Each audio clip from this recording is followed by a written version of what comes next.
Shemot, chapitre 19. Au premier jour du 3e mois, après que les enfants d'Israël furent sortis du pays d'Égypte, en ce même jour-là, ils vinrent dans le désert de Sinaï. Étant donc partis de Réphidim, ils vinrent dans le désert de Sinaï et campèrent dans le désert. Et Israël campa vis-à-vis de la montagne. Et Moshe monta vers Élohim, car Yahweh l'avait appelé de la montagne pour lui dire : Tu parleras ainsi à la maison de Yaakov, et tu annonceras ceci aux enfants d'Israël.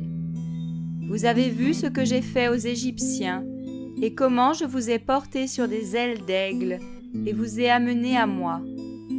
Maintenant donc, si vous obéissez à ma voix, et si vous gardez mon alliance, alors vous serez ma propriété parmi tous les peuples, car toute la terre est à moi. Et vous serez pour moi un royaume de prêtres et une nation sainte. Voilà les discours que tu tiendras aux enfants d'Israël. Puis Moshe vint et appela les anciens du peuple, et mit devant eux toutes ces paroles que Yahweh lui avait ordonnées. Et tout le peuple répondit d'un commun accord en disant : Nous ferons tout ce que Yahweh a dit. Et Moshe rapporta à Yahweh toutes les paroles du peuple. Et Yahweh dit à Moshe : Voici, je viendrai à toi dans une sombre nuée, afin que le peuple entende quand je parlerai avec toi, et qu'ils aient foi en toi aussi pour toujours. Alors Moshe rapporta à Yahweh les paroles du peuple. Yahweh dit aussi à Moshe : Va-t'en vers le peuple et sanctifie-le aujourd'hui et demain, et qu'ils lavent leurs vêtements, et qu'ils soient tous prêts pour le 3e jour, car au 3e jour, Yahweh descendra sur la montagne de Sinaï, à la vue de tout le peuple. Tu fixeras au peuple des limites tout autour et tu diras : Gardez-vous de monter sur la montagne et de toucher aucune de ses extrémités. Quiconque touchera la montagne mourra, il mourra. On ne mettra pas la main sur lui, mais il sera lapidé. Il sera lapidé ou percé de flèches. Soit bête, soit homme, il ne vivra pas. Quand la corne de bélier sonnera, ils monteront vers la montagne. Et Moshe descendit de la montagne vers le peuple et sanctifia le peuple, et ils lavèrent leurs vêtements. Et il dit au peuple : Soyez tous prêts pour le 3e jour, et ne vous approchez pas de vos femmes. Et le 3e jour au matin, il y eut des tonnerres et des éclairs, et une grosse nuée sur la montagne, avec un très fort son de chauffard, et tout le peuple dans le camp fut effrayé.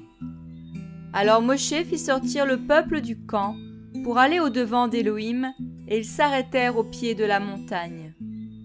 Or, le mont Sinaï était tout couvert de fumée, parce que Yahweh était descendu en feu, et sa fumée montait comme la fumée d'une fournaise. Toute la montagne tremblait beaucoup. Et comme le son du chauffard se renforçait de plus en plus, Moshe parlait, et Élohim lui répondait par une voix. Ainsi, Yahweh descendit sur la montagne de Sinaï, au sommet de la montagne. Yahweh appela Moshe au sommet de la montagne, et Moshe y monta. Yahweh dit à Moshe : Descends et avertis le peuple de ne pas se précipiter vers Yahweh, afin de regarder, de peur qu'un grand nombre d'entre eux ne périssent, et que les prêtres qui s'approchent de Yahweh se sanctifient aussi, de peur que Yahweh ne les brise. Et Moshe dit à Yahweh : Le peuple ne pourra pas monter sur la montagne de Sinaï, car tu nous as toi-même avertis en disant : Fixe des limites autour de la montagne et sanctifie-la. Et Yahweh lui dit : Va, descends et tu monteras, toi et Aaron avec toi. Quant aux prêtres et au peuple, qu'ils ne se précipitent pas pour monter vers Yahweh, de peur qu'il ne les brise. Moshe descendit donc vers le peuple et lui dit ces choses.